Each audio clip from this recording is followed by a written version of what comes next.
I just found this morning that I could make an intro and an outro.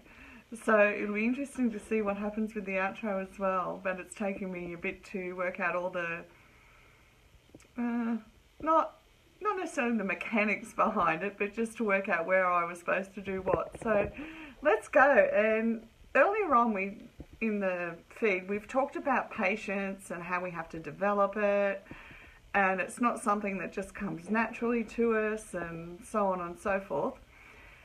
But where in our life do we need more patience? How are we going to develop more patience if we don't even recognise when we need it? And what I found throughout life was that I could either keep getting frustrated and angry and anxious and having it all compound throughout the day and going to bed and not being able to get to sleep because in my mind nothing was solved, okay? And I don't know about you, but I found that incredibly hard to deal with, the feeling that I'd gone through the whole day and yet I hadn't managed to solve anything. So being me, I had to take a step back and think, well, how can I go about this differently? And I think that's one of the key phrases in our lives is, how can I go about this differently to get a different outcome?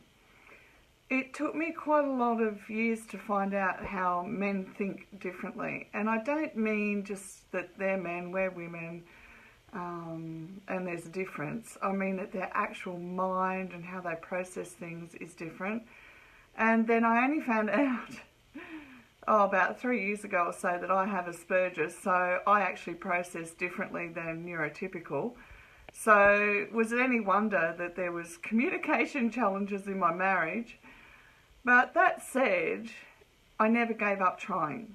I always wanted to try and I always wanted to learn. And I think as parents, that's being the best version of who we can if we're prepared to learn how to be better at what we're doing, just one day at a time. I know with my husband it was incredibly hard to get him to talk. It was like, you know, the Rock of Gibraltar, and you couldn't even get a pick into the side of it to get it to open up just a little bit. And that wasn't just me, it was him as a person. And, you know, over 30 years ago, we didn't have the internet, we didn't have information. There certainly wasn't the books or the information around that we have now, but there was still the ability to go and seek help. And I think when we've got challenges with patience, we do need to seek help. If anger is a really big part of our day and we're going to bed at night and we feel like we still haven't solved the problems that are happening for us. And the problem is, if we don't feel like we've had a good, productive day, then we'll go to bed again the next night and the same thing will happen, and then we get more impatient because we don't sleep. And it's this endless bike ride, really. It just goes around and around and around in your mind. I mean, for some people it might be like a steam train that just never lets up once their head hits the pillow.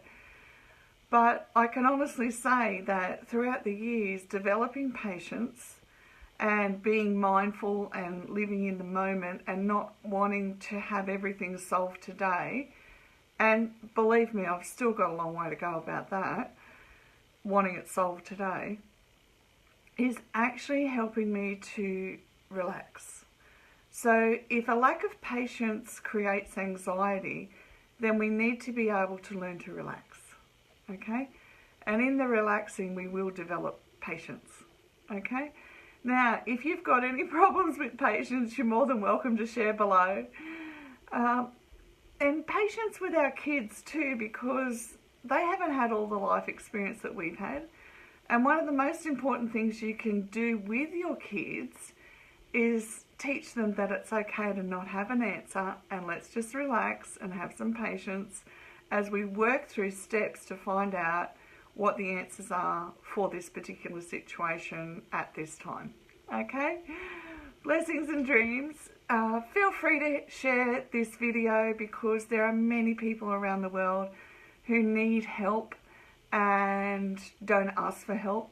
And the thing is, we never know who they are because they stay behind closed doors. So I view this as my small way of being able to help many around the world when you click share. Thanks for being part of Gen Life Tribe. I really appreciate you, and the person you share it with will really appreciate you too, even if they can never say thank you. Okay, blessings and dreams, and I'll see you tomorrow. Bye for now.